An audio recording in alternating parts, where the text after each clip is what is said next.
to do tonight is we're going to have a little look at pricking out seedlings or pricking off seedlings. So we've got our kale, the black Tuscany or Boreal black Tuscany, and to be honest it's better if you do it just when the cotyledons, these two seed leaves, just emerge. It's actually better that way because it's much easier to sort of prick them out. However, we've probably had a week longer than we would have normally done. But we can still use them. We're going to be handling them by the cotyledons, just by your thumb and finger on the cotyledons when we've loosened it up a little bit. Now we're back to using this sort of compost which is peat free, and I'm just going to cut that open. You could actually cut the top and keep the bag, of course, and use it for something else, or we can use it for different things. And we'll flip that open, flip that over. So we've got a nice lot of compost there. And what I'm going to do to start off with is to just break it up a little bit. So just where you got the lumps, you're going to just break that up a little bit, get rid of all the lumps. I'll just work on this little area because I'm only going to do a demonstration. So break up those lumps. So this is actually a lot of sort of wood which has been shredded and broken down, and so that's where you're getting this fairly even compost. It's quite a good one actually. So that's quite good, getting that nice and broken up. Okay, so that's I've got myself a reasonable amount there.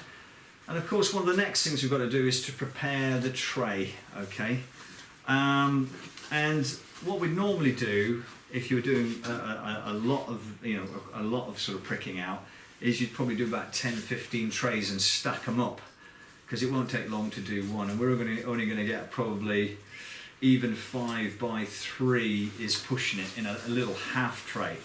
Okay, so we're going to do one in this tray and we're going to do a cell. Okay, and who can remember what the advantages of a cell? Advantages are? More space. More space. He's like less root disturbance. Less root disturbance. So yeah, when you actually take them out of a cell, the roots don't break.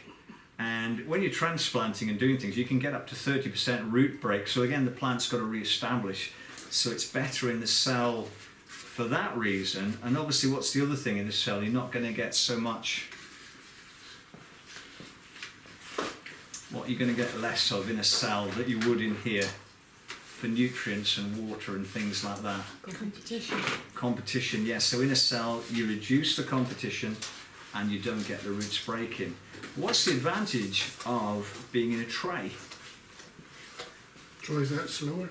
It does, it dries out slower, so you've got a bit of buffering capacity, whereas here, once this dries out, it can dry out very quickly when it's got quite a lot of roots on it, and so that can be a real disadvantage of the cell. So that's the advantage of this really.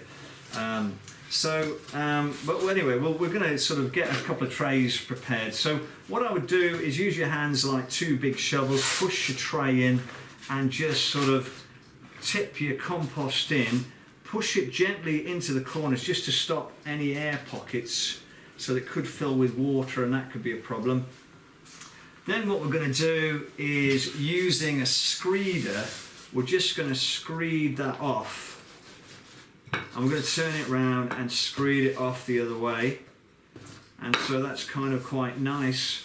And then we're going to get a presser board and just you could give it a light press, something like that, just a very light, nothing hardly at all, and you've just got your tray sort of ready then for pricking out. And what you do is you'd stack them up. You'd have one there, another one, and you'd have a pile here already. The next thing that you'd think about is how you're going to prick out, how you're going to arrange your seedlings and your compost, because you don't want to be moving your hand too much. And they do a lot of method study when you are doing this sort of working as a business, because any extra hand movements is going to take you a lot longer. The other thing you're going to get, especially as we've been digging tonight, is you could get, if you've got a back and you're in the wrong position for this, that's really going to hurt your backs. So a couple of little tricks you can do to get a nice height. It's something about there is a really good height to work at. So this is a little bit lower, but it's not bad.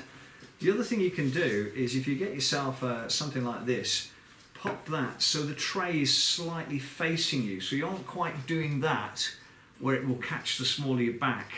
Some of you will be nodding and know what I'm talking about. Others will think, I don't know what he's talking about. And then you can put your tray by the side of it like that. And then what we'll do is get the dibber.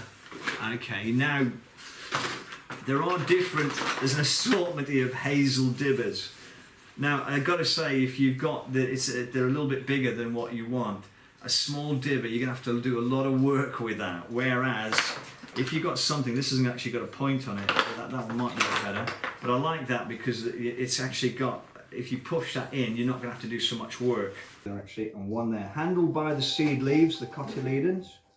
Okay, I'm going to discard that one. Now what you can do when you're doing this, because it's got two stuck together, I'm going to put that one in. You can grade them also. So you want to have obviously the same size. If you've got small ones, you may not want to put them in. So I actually lay them on top. Some people don't like this method, but I think it's a pretty good method in terms of helping with speed. I could have graded that one out actually, but I'm going to leave it in for now just because of time. So I'm going to put that one there, and pop that one in there. So you could grade them if you wanted to. So the next thing we're going to do is the dibber. 1, 2, 3. That's what you want to do. 1, 2, 3. 1, 2, 3. 1, 2, 3. That is going to give you speed. 1, 2, 3. And the cotyledons should be just above the soil level. 1, 2, 3. Oh, that one bent over. Sorry, let's do that again. Don't want to bend them over like that. See how the roots are a little bit long? And what you should do, you should water them the day before, so they're nice and turgid, but you don't want to water them on the morning because it's hard to separate them, okay? Again, what I could do, I could put the middle one in here if I want to. Oops. Okay, and again, there you go, and I could put the end one in and then put the two, but if you want to get the spacing looking absolutely, really good, okay?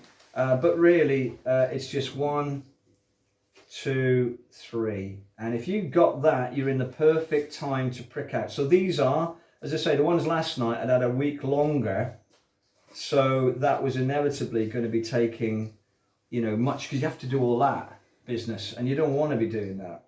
Okay, so just do that, and you can see that it's proceeded fairly quick. I'm not that fast really at the moment, but just need to put this end one in. And that one has got quite a big root. Now, if the cotyledons are pushed up because they're etiolated, then the beauty of this, if you put them the cotyledons just above the soil, you can rescue them. And they toughen up again. So if you have got them and they're a little bit long and lanky, you can, rescue them a little bit. And then once you've done it, you might, like that one wants to push over, you can do a bit of adjustment, and obviously you want to give them a good watering and label. But that then, you've got them, that's it. And then the same again for using the cells, fill it up, obviously check for, you don't want that, and prick the mat into those, okay? So 1 tray of each,